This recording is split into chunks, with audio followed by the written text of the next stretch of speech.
Good morning, students. Today we will start with ninth chapter of your book, that is differential calculus. Formulas to be used. किहड़े formula use होंगे? देखो, differential means derivative. d over dx का मतलब की ਹੁੰਦਾ है derivative. d over dx means derivative. ठीक है, ਹੁਣ ਇੱਥੇ ਆਪਾਂ derivative find ਕਰਨਾ ਹੈ x the with respect to x. Derivative of x with respect to x is always equal to 1. And derivative of a constant, ਕਿਸੇ ਵੀ constant the derivative, for example ਜਿਹਦੇ ਨਾਲ x ਨਹੀਂ ਹੋਏਗਾ, ਜਿਵੇਂ 4 3 ਕੋਈ ਵੀ numerical value, derivative ਕੀ ਹੋਏਗਾ 0. derivative of a with respect to x ਕੀ ਹੋਏਗਾ 0. but derivative of y with respect to x ਕੀ ਹੁੰਦਾ dy over dx. you have to keep it in your mind. देखो, अगर डेरिवेटिव फाइंड करना है x raise to power n, मतलब कोई भी ਤੁਹਾਨੂੰ इक्वेशन ਦਿੱਤੀ है ਉਹਦੀ पावर ਦਿੱਤੀ हुई है. अगर ਤੁਹਾਨੂੰ पावर गिवन है तो पावर वाला फॉर्मूला ही लगेगा. थर्ड वाला फॉर्मूला की है पावर वाला. देखो की है, सबसे पहला power out x as it is power -1 into derivative of x. ठीक है, देखो सब तो पहला पावर आएगी. ठीक है, अगे फिर x as it is x की हुंदा है जी दी पावर है, और एन की होएगा जेडी पावर है. देखो एन की है कोई न्यूमेरिकल वैल्यू होएगी, मतलब जो भी पावर दी हुई है वो तो डी एन होएगी. जी दी दी है पावर वो सारा की होएगा एक्स. अगर दो फंक्शंस मल्टीप्लीकेशंस ने, मतलब u इंटू वी दो फंक्शंस मल्टीप्लीकेशंस ने, तो डेरीवेटिव का की फॉर्मूला होंदा है u as it is derivative of v plus v as it is derivative of u. देखो मतलब first function as it is तुसी सेकंड दा डेरीवेटिव लाना, plus second function as it is derivative of first. इनू की कहते ने product rule. Next, अगर दो फंक्शन डिविजन च ने, मतलब u अपॉन v किदे इक्वल होएगा? Second function as it is derivative of first minus first as it is derivative of second. देखो ये की है, तुसी ब्रैकेट्स ले लेना क्योंकि माइनस तो बाद साइंस चेंज होंगे. अपॉन वी स्क्वेयर इनू क्वेश्चन रूल कहते हैं. ठीक है, अगर डेरीवेटिव फाइंड करना है तुसी e raise to power x, मतलब कोई भी तुहानू दिता है e raise to power x है, मतलब एक्सपोनेंशियल फंक्शन है e raise to power x, की होएगा derivative same e raise to power x as it is into derivative of x, मतलब जो भी ई दे ऊपर होएगा ओदा डेरीवेटिव. नैक्सट, लॉग एक्स का derivative 1 upon x into derivative of x. Log मतलब एक्स, लॉग दे नाल जो भी होएगा वो सारा एक्स होएगा. 1 अपॉन ओ आ जाएगा इंटू डेरीवेटिव ऑफ जो भी लॉग दे नाल है. साइन एक्स का derivative cos x into derivative of x. Cos x का derivative minus sine x into derivative of x. अगर तीन फंक्शंस मल्टीप्लीकेशंस ने यू वी डब्ल्यू, तो you we as it is derivative of W plus U W as it is derivative of we plus V W as it is derivative of you. हुण असीं sums करांगे. देखो अगर तुहानूं आ सारे फॉर्मूले आ गए अच्छी तरह तो बस तुसीं अप्लाई करने हैं तो तुहाडा आंसर आ जाएगा. ठीक है, मतलब यही फॉर्मूले यूज होणगे डेरीवेटिव फाइंड करने लई. देखो फॉर एग्जाम्पल तुहानूं एक्स रेस टू पावर 40 दिता, एक्स दी पावर 40 दिता है, मतलब पावर वाला फॉर्मूला लगेगा. किहड़ा फॉर्मूला सी, मतलब थर्ड फॉर्मूला लगेगा. इंटरनल फॉर्मूले भी लग सकते हैं. ठीक है, की सी formula power bar x as it is, power की है थोड़ी 40, एक्स की है जी दी पावर है, पावर की दी है एक्स दी है, मतलब एक्स एक्स ही है थोड़ा. Power bar x as it is power -1 into derivative of x minus 40 x 39. Next आ भी देखो पावर दी है तो सेम फॉर्मूला लगेगा पावर वाला. पावर की है इतने 3 और एक्स की है थोड़ा, मतलब जी दी पावर है, पावर की दी है एक्स प्लस 1 सारे ते ही है पावर, तो मतलब एक्स प्लस 1 थोड़ा एक्स हो गया और 3 की होगी थोड़ी n. Power out x as it is power -1 into derivative of x. 3 x plus 1 3 minus 1 is 2. हूँ देखो डेरीवेटिव करना है, डी ओवर डी एक्स तो बाद जेड़ी चीज़ है ओदा ही डेरीवेटिव करना है, बाकी एज इट इज ही रहेगी. एक्स का derivative with respect to x की सी 1, और हुण वाह 1 की है कांस्टेंट, ओदा डेरीवेटिव की आ जाएगा 0. हुण डेरीवेटिव हो गया तो तुसी डी ओवर डी एक्स नहीं लिखना. ठीक है, इनू इहदे नाल ही मल्टीप्लाई किया तो सेम यह तुहाडा आंसर आ गया. नैक्सट देखो सॉल्व करना है x square minus 5x plus 1 upon root x. इधर डेरिवेटिव फाइंड करना है, मतलब d over d x of this ਜਦੋਂ ਤੱਕ ਡੈਰੀਵੇਟਿਵ ਫਾਈਂਡ ਨਹੀਂ ਕਰਨਾ, ਮਤਲਬ ਨਹੀਂ ਕਰ ਰਹੇ ਤੁਸੀਂ, ਤਾਂ d/dx ਲਿਖੀ ਜਾਣਾ। ਦੇਖੋ ਸਭ ਤੋਂ ਪਹਿਲਾਂ ਇਹਦੇ 'ਚ ਕੀ ਕੀਤਾ, डिनोमिनेटर ਨੂੰ ਸੈਪਰੇਟ ਕਰ ਲਿਆ, मतलब x² आ गया माइनस 5x/√x प्लस 1/√x। तो x² देखो √x किहदे इक्वल हुंदा है x⁻1/2, मतलब √x ਨੂੰ ਆਪਾਂ ਕੀ ਲਿਖ ਸਕਦੇ ਹਾਂ x⁻1/2, तो x⁻1/2 लिख लिया। ਹੁਣ ਇਹ अपॉन च है, ऊपर जाके मल्टीप्लाई चेंज करता तो पावर की हो जाएगी नेगेटिव, ठीक है, x⁻1/2 सेम 1 इंटू x⁻1/2 मतलब x⁻1/2। ਹੁਣ बेस सेम ने तो पावर्स की हो जांदियां ने ऐड, मतलब बेस मतलब इत्थे भी x है इत्थे भी x है, तो तुहाडियां मल्टीप्लाई दे विच तो पावर्स ऐड हो जाणियां, मतलब 2 + -1/2 5x 1 + -1/2, ठीक है, क्योंकि इत्थे x की पावर की है मतलब 1। एलसीएम लिया 2 2 = 4 -1/2 2 -1/2 -1/2 3/2, ठीक है, ये रिड्यूस हो गई ये इक्वेशन। हुण तुसीं इत्थे पावर वाला फॉर्मूला लगा के डेरिवेटिव फाइंड करोगे।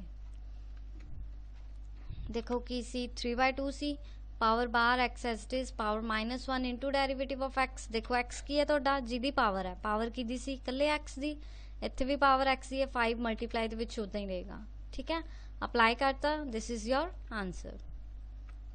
नैक्सट देखो e⁻x का डेरिवेटिव फाइंड करना है। e⁻x का डेरिवेटिव की होंगे same e⁻x into derivative of x। ई दे ऊपर जो भी है वो सारा की होएगा x, मतलब एक बार पहला सारा एज इट इज आ गया इंटू डेरिवेटिव ऑफ जो भी x है, मीनस ई दे ऊपर जो भी है। 3x का डेरिवेटिव x का की होंगे 1, तो 1 इंटू 3 मतलब 3x का डेरिवेटिव 3 आ गया। नैक्सट देखो x का डेरिवेटिव फाइंड करना है। हुणे दो फंक्शंस ने, मतलब एक x फंक्शन है एक e⁻x, और दोनों की ने मल्टीप्लीकेशन, तो u इंटू v वाला फॉर्मूला अप्लाई होएगा। u as it is derivative of v plus v as it is derivative of u। x e⁻x का derivative same e⁻x into derivative of x plus e⁻x, x का derivative with respect to x is 1। x e⁻x प्लस e⁻x आ गया, क्योंकि x का with respect to x derivative 1 आ गया। This is your answer. Next देखो x² log x, सेम दोनों फंक्शंस मल्टीप्लीकेशंस ने, तो तुसी प्रोडक्ट रूल यूज करोगे। u as it is derivative of v plus v as it is derivative of u। First function u हुंदा, second function v, ठीक है, x² as it is log x का derivative plus log x as it is derivative of x²। तुसी इन्ना याद रखना है d/dx तो बाद जो लिखा होया उहदा डेरिवेटिव करीदा, ठीक है, मतलब x² एज इट इज रहेगा, log x का डेरिवेटिव 1/x, x की हुंदा जो log दे नाल हुंदा, इंटू डेरिवेटिव ऑफ x। हुण इत्थे पावर वाला फॉर्मूला लग जाना सी, log x as it is सी, डेरिवेटिव x² दा सी, तां डेरिवेटिव लई पावर वाला फॉर्मूला। मैं दस्सिया सी ना इंटरनल फॉर्मूलाज भी अप्लाई हो सकते हैं, ठीक है। पावर बार x as it is, power -1 into derivative of x।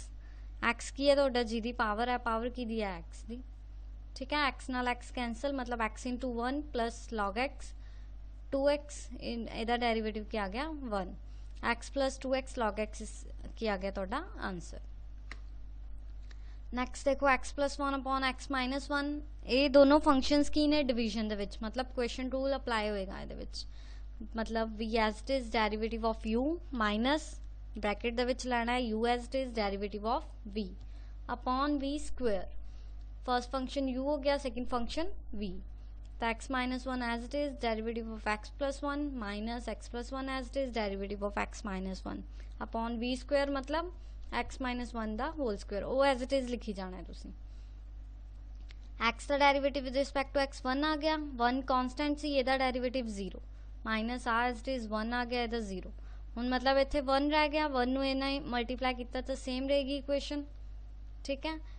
Minus तो बाद सारी ब्रैकेट्स रखनी है, ठीक है, इक्वेशन। हुण ब्रैकेट्स ओपन कीतियां, x नाल x कैंसल, मतलब तुहाडा आंसर कितना आ गया -2/x minus 1 whole square. Next देखो डिफरेंशिएट करना है तुसी इनू, सेम क्वेश्चन रूल अप्लाई करोगे, u upon v, v as it is derivative of u minus u as it is derivative of v upon v square. x² का derivative same power वाला formula apply किया, 2x power -1 into derivative of x आ गया। X की सी तुहाडा x, क्यों? क्योंकि जिहदी power हुंदी है वो एक्स हुंदा है, ठीक है। एक्स का derivative with respect to x क्या गया? 1 का डेरीवेटिव कॉन्सटेंट सी 1 0, ठीक है। जो डेरीवेटिव करता उदों d/dx नहीं लिखना, माइनस हुण आ एज इट इज आएगा, ਇਹਦਾ डेरीवेटिव है 2x - 1 आ गया। ब्रैकेट्स ओपन कीतियां तुसी, मतलब x² ये सारे ना मल्टीप्लाई होया पहला, फिर -x इन्ना मल्टीप्लाई होया, 1 इन्ना मल्टीप्लाई होया, कितना आ गया? फिर ब्रैकेट्स ओपन कीतियां, कैंसल आउट हो गया तो तुहाडे कोल आ बच गया। x² वाले सी तो इन्हों आप माइनस करता, -2x² + 2 कॉमन आ गया दोनों चों। This is your answer. देखो next u upon v formula same, v as it is derivative of u, question rule apply करता, -u as it is derivative of v upon v²। ex का derivative same ex हुंदा into derivative of x हुंदा, +1 constant C उहदा 0 आ गया। हुण ex नूं ex नाल multiply किया तो कितना आ गया? बेस सेम है, पावर्स की ने ऐड हो गई, मतलब e⁻²x आ गया, माइनस इनू इन्ना मल्टीप्लाई किया ex माइनस सेम e2x ना e2x cancel, minus minus मीनस plus, दोनों नूं प्लस किया तो 2ex अपॉन ex - 1 होल²। नैक्सट तुसी सॉल्व करना है 1/x³ का डेरीवेटिव। देखो मतलब ये x³ नीचे है तो ऊपर जाके पावर की हो जाएगी माइनस, 1/x³ है, 1/x हुंदा तो उन्होंने x⁻⁻1 लिख लैने, 1/x³ है तो उन्होंने x⁻³ हुण इहदे ते पावर वाला फॉर्मूला अप्लाई कर देंगे, power out x as it is, power -1 into derivative of x। x की हुंदा जिहदी पावर है, पावर की दी है? x दी है, -3x -4 आ गया क्योंकि x with respect to x derivative is 1। हुण इनू सॉल्व करना तुसी u/v/w वाला फॉर्मूला अप्लाई कर दूंगे क्योंकि 3 फंक्शंस ने मल्टीप्लाई दे विच u/v as it is derivative of w plus v/w as it is u/w as it is derivative of v plus v/w as it is derivative of u। log x का derivative 1/x into derivative of x, बाकी as it is रहन गया क्योंकि d/dx तो बाद जी equation है वह ही डेरीवेटिव होएगा। एज इट इज x का डेरीवेटिव 1 आ गया, 5 कॉन्सटेंट सी उहदा 0। Then as it is ex का derivative same ex into derivative of x। So this is your answer. हुण देखो तुहानूं फाइंड करन नूं क्या है, dy/dx, y की वैल्यू की दी है x - 1 x - 2 upon x - 3 x - 4, तो तुसी डिफरेंशिएट करता दोनों साइड्स नूं, y का डेरीवेटिव क्या आ जाएगा? dy/dx इज इक्वल टू इत्थे u अपॉन v अप्लाई करता, की फॉर्मूला हुंदा v as it is derivative of u minus u as it is derivative of v upon v²। हुण इहदे च की करोगे? देखो आ एज इट इज इहदा डेरीवेटिव हो रहा, हुण आ इहदा डेरीवेटिव करना तुसी, ठीक है। तो दोनों फंक्शंस की ने मल्टीप्लाई च ने, तो मतलब प्रोडक्ट रूल यूज होएगा इत्थे डेरीवेटिव करन लई। की यूज हुंदा? u as it is derivative of v plus v as it is derivative of u minus आ एज इट इज आ गया। हुण इत्थे फिर डेरीवेटिव फाइंड करना है, दो फंक्शंस ने मल्टीप्लिकेशन, तो प्रोडक्ट रूल यूज करोगे, ठीक है। फिर तुसी कर दिता, इनू इहदे इक्वल आया, ब्रैकेट्स ओपन कीतियां तो 2x - 3 आ गया, तो तुसी हुण इनू सब नू मल्टीप्लाई कर दोगे इहदे नाल, तो तुहाडे को किहदे इक्वल आ गया? x² - 7x + 12। फिर ब्रैकेट्स ओपन कीतियां, मल्टीप्लाई करता, मतलब x² नू 2x ना किया 2x³ आ गया, x² नू 3 ना किया -3 ना -3x², -7x into 2x is -14x², -7x into -3 is +21x, 12 2 ज़ा 24x -36, ठीक है। इदा ही तुसी आ ब्रैकेट ओपन की, 2x³ cancel, 21x cancel, x² वाले माइनस किते तो -4x² आ गया, x वाले तुसी फाइंड किया एंड जिहड़ा कॉन्सटेंट सी उन्हां नूं कीता, ब्रैकेट्स ओपन कीतियां तां तुहाडा आंसर आ गया। हुण तुसी डिफरेंशिएट करना √x² + 1 नूं। हुण देखो √x नूं की लिखते हैं आपां, x की पावर 1/2, इदां ही √x² + 1 नूं की लिख देंगे x² + 1 की पावर 1/2, फिर पावर वाला फॉर्मूला अप्लाई कर दोगे, मतलब dy/dx की इक्वल आ गया, पावर बाहर x एज इट इज। हुण इत्थे x की है तुहाडा जिहदी पावर है, पावर की दी है x² + 1 दी, ठीक है। Power out x as it is आ गया, power -1 into derivative of x, x की है ਤੁਹਾਡਾ x² + 1, तो तुसी ਇਹਦਾ डेरीवेटिव ਕੀਤਾ, x² ਦਾ डेरीवेटिव पावर वाला फॉर्मूला लगा के 2x आ गया, 2 ਦੇ ਨਾਲ 2 कैंसल। ਹੁਣ देखो ये -1/2 सी, -1/2 मतलब रूट नीचे आएगा, तो ਤੁਹਾਡਾ x/√x² + 1 आ गया। देखो अगर रूट नीचे है तो आप, अगर ਤੁਹਾਡੇ ਕੋਲ 1/√x है तो आप की लिखते हैं ਉਹਨੂੰ x⁻⁻² -1/2, अगर सिंपल रूट x है तो वो x⁻1/2 होएगा। नैक्सट देखो फाइंड करना तुसी dy/dx, ਤੁਹਾਨੂੰ y² ਦਿੱਤਾ ਹੋਇਆ 4ax ਦੇ ਇਕੁਅਲ, मतलब दोनों साइड डिफरेंशिएट करोगे तो इतने भी पावर वाला फॉर्मूला लग गया, power out x as it is, हूँ इतने x की है अपना y, पावर -1 मतलब 2 - 1 1 ही आ गया, into derivative of y dy/dx। इतने 4 कॉन्सटेंट सी बाहर ले लिया, इन्होंने दोनों लिए u इंटू v वाला फॉर्मूला अप्लाई करता, u as it is derivative of v, u a हो गया, v की हो गया x। ਹੁਣ ਇਹਦਾ ਡੈਰੀਵੇਟਿਵ ਤਾਂ 0 ਆਏਗਾ ਕਿਉਂਕਿ a ਇਜ਼ ਅ ਕਾਂਸਟੈਂਟ, ਤਾਂ dy/dx ਕਿਹਦੇ ਇਕੁਅਲ ਆਇਆ 4a/2y, 2 ਦੇ ਨਾਲ 2 ਕੈਂਸਲ, ਮੀਨਸ dy/dx ਆ ਗਿਆ 2a/y। ਨੈਕਸਟ ਦੇਖੋ ਸੇਮ ਤੁਸੀਂ ਇੱਥੇ ਵੀ ਪਾਵਰ ਵਾਲਾ ਫਾਰਮੂਲਾ ਅਪਲਾਈ ਕਰਤਾ, ਤਾਂ 2x ਆ ਗਿਆ, ਇੱਥੇ ਕੀਤਾ ਤਾਂ 2y dy/dx, 2x ਦਾ ਡੈਰੀਵੇਟਿਵ x ਦਾ 1 ਹੁੰਦਾ ਤਾਂ 2 ਆ ਗਿਆ, ਮਾਈਨਸ y ਦਾ dy/dx ਹੁੰਦਾ ਤਾਂ 4 dy/dx, 6 कॉन्स्टेंट ਸੀ ਉਹਦਾ 0। ਹੁਣ ਤੁਸੀਂ ਕੀਤਾ dy/dx ਵਾਲੇ ਇੱਕ ਸਾਈਡ ਰੱਖ ਲੇ, ਠੀਕ ਹੈ, 2y dy/dx -4 dy/dx is equal to दूसरे राइट हैंड साइड लै गए, तो ये प्लस द 2x सी, राइट हैंड साइड जाके -2x +2 सी -2। हुण इन्हां दोनों चों dy/dx आपां कॉमन ले लिया, तो 2y -4 आ गया, dy/dx किहदे कोल आया, ये दोनों मल्टीप्लाई हो रहे सी, उधर जाके की हो जाएगा डिवाइड।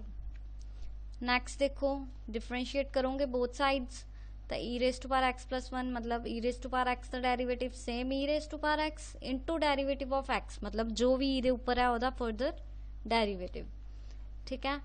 x का डेरीवेटिव 1 आ गया, y का dy/dx is equal to this, तो आ एज इट इज रहा ex/ उधर जाके की हो गया डिवाइड।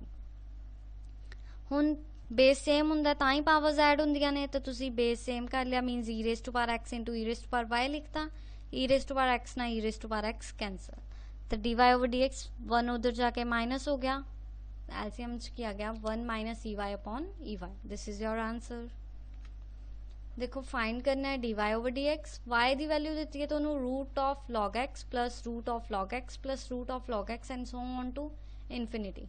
हुण जिहड़ी चीज़ रिपीट हो रही होंदी है उहनूं असीं की अज्यूम कर लैंदे आ y, मीनस इत्थे तां y दिता ही होया, तो y is equal to √log x plus की लिख दोगे y, तो तुसी स्क्वेयर की दोनों साइड्स, तो y² is equal to square ना रूट कैंसल, ये इक्वल आ गया। हुण तुसी डिफरेंशिएट कर दोगे बोथ साइड्स नूं, मतलब 2y dy/dx is equal to log x का derivative 1/x into derivative of x plus y का डेरीवेटिव क्या आ गया dy/dx, तो 2y dy/dx के इक्वल आ गया 1/x प्लस dy/dx, dy/dx नूं इधर लै गए क्योंकि एक साइड करांगे आपां, इधर प्लस सी, लैफ्ट हैंड साइड जाके की हो जाएगा माइनस, तुसी dy/dx कॉमन ले लिया तो 2y - 1 आ गया, दोनों मल्टीप्लाई हो रहे सी, मतलब 2y - 1 उधर जाके डिवाइड आ जाएगा। हुण review questions 3rd 4th sum solve करांगे। देखो इहदा डेरीवेटिव करना, x² कांस्टेंट है, y का डेरीवेटिव डिफरेंशिएट करोगे बोथ साइड्स, y का derivative dy/dx is equal to x² ਲਈ पावर वाला फॉर्मूला अप्लाई किया, power out x as it is, power -1 into derivative of x, 5 common है, 5 तो देखो मल्टीप्लाइड सी 5 एज इट इज आया, डेरीवेटिव किहदा ले लिया x का। अगर देखो 10 की है कांस्टेंट, ਉਹਦਾ डेरीवेटिव क्या आ गया 0, अगर इत्थे भी 5 कला हुंदा ਉਹਦਾ भी 0 आना सी, बट x सी नाल तो x का डेरीवेटिव क्या हुंदा 1, तो इसलिए 2x - 5 आ गया। दोनों मल्टीप्लीकेशन ने, तो आ u हो गया ਤੁਹਾਡਾ and ex is v, u as it is derivative of v, मतलब प्रोडक्ट रूल अप्लाई किया, plus v as it is derivative of u, x + 1 ex का derivative same ex plus ex into x का derivative 1, ex का derivative की होंदा ex into derivative of x होंदा, हुण इत्थे x की सी अपना x ही सी, तो x का derivative with respect to x 1 होंदा, इसलिए ex आया, तो x ex ब्रैकेट ओपन की तुसी प्लस ex मतलब x ex प्लस 2ex, ਇੱਥੇ ਤੁਸੀਂ ਦੇਖੋ tan x plus 1 ਕੀ ਹੋ ਗਿਆ ਤੁਹਾਡਾ u ਹੋ ਗਿਆ 4 minus x ਕੀ ਹੋ ਗਿਆ v u as it is derivative of v plus v as it is derivative of u ਆ ਗਿਆ tan x plus 10 4 ਦਾ 0 ਹੋ ਗਿਆ minus 1 x ਦਾ ਆ ਗਿਆ plus this tan x ਦਾ 10 ਆ ਗਿਆ ਨੈਕਸਟ ਦੇਖੋ y is equal to log x cube property of logs use करांगे ਆਪਾਂ मतलब ਅਸੀਂ y ਨੂੰ ਕੀ ਲਿਖ ਦਾਂਗੇ ਆ ਅੱਗੇ ਆ ਜਾਏਗਾ 3 log x ठीक है y ਕੀ ਆ ਜਾਏਗਾ ਤੁਹਾਡਾ 3 log x डिफरेंशिएट किया दोनों साइड्स ਨੂੰ ਇੱਥੇ u into v वाला फॉर्मूला अप्लाई हो गया log x the 1 upon x into derivative of x plus log x 3 is a constant so its derivative is 0 ਤੁਹਾਡਾ ਆਨਸਰ ਕੀ ਆ ਗਿਆ 3 upon x ਤੁਸੀਂ ਫਾਰਮੂਲੇ ਸਾਰੇ ਅੱਛੀ ਤਰ੍ਹਾਂ ਰਿਵਾਈਜ਼ ਕਰ ਲੈਣੇ ਆ ਸਟੂਡੈਂਟਸ ਕਿਉਂਕਿ ਸਾਰੇ ਸਮਸ ਫਾਰਮੂਲੇ ਦੇ ਬੇਸਡ ਹੀ ਨੇ ਅਗਰ ਤੁਹਾਨੂੰ ਫਾਰਮੂਲਾ ਅਪਲਾਈ ਕਰਨਾ ਆਂਦਾ ਤਾਂ ਤੁਸੀਂ ਸਮ ਸੋਲਵ ਕਰ ਸਕਦੇ ਹੋ फाइंड करना dy over dx y ਦੀ ਵੈਲਿਊ ਆ ਦਿੱਤੀ ਹੈ u ਦੀ ਆ ਦਿੱਤੀ ਹੈ ਐਂਡ v ਦੀ ਤੇ ਮਤਲਬ ਇੱਥੇ y ਦਾ ਡੈਰੀਵੇਟਿਵ ਕਰਨਾ ਹੈ ਵਿਦ ਰਿਸਪੈਕਟ ਟੂ u ਨੀਚੇ ਕੀ ਹੈ ਇਹ ਆਏਗਾ u ਸਕੁਅਰ ਦਾ 2u ਆ ਗਿਆ ਇਦਾਂ ਹੀ du over dv फाइंड करना है dv over dx फाइंड करना तो हम सारिਆਂ ਨੂੰ मल्टीप्लाई करता तुसी तो ਤੁਹਾਡੇ ਕੋਲ ਕੀ ਆ ਜਾਏਗਾ dy over dx ठीक है सारे सम्स अच्छी तरह रिवाइज कर लियो क्योंकि अगर तुसी ਇਹਦੇ ਚ ਫਾਰਮੂਲੇ ਲਰਨ ਕਰ ਲੇ ਤਾਂ ਨੈਕਸਟ ਚੈਪਟਰਸ ਚ ਵੀ ਇਹੀ ਫਾਰਮੂਲੇ ਯੂਜ਼ ਹੋਣੇ ਨੇ थैंक यू